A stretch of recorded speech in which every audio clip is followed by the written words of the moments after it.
চিংড়ি শিল্পের প্রসারে খাবারের বাড়তি দাম কমাতে দেশে পণ্য উৎপাদনে নতুন পরিকল্পনা করা হচ্ছে, এমনটাই জানিয়েছেন মৎস্য ও প্রাণী সম্পদ উপদেষ্টা ফরিদা আক্তার। শনিবার খুলনার বটিয়াঘাটা উপজেলার একটি ভেনামি চিংড়ি ঘের পরিদর্শন শেষে তিনি এসব কথা বলেন। তিনি জানান, পোলট্রি খাতে হঠাৎ করে ডিমের দাম বেড়ে যাওয়ার বিষয়টি পর্যালোচনা করছে সরকার।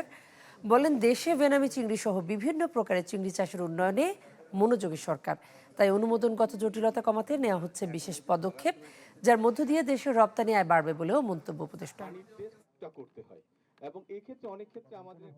নতুন এবং ফিরে আসা গ্রাহকদের জন্য নগদে চলছে ক্যাশব্যাক সহ প্রতিদিন হাজারো উপহার জেতার সুযোগ। হবে আশা আর ফেরা, সারপ্রাইজ সেরা।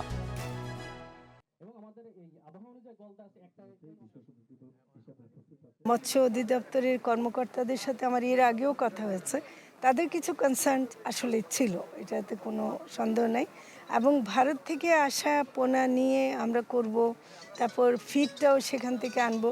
আমরা যতদিন নিজেরা ফিড উৎপাদন করতে না পারছি, এটাতে সংকট থেকেই যাবে।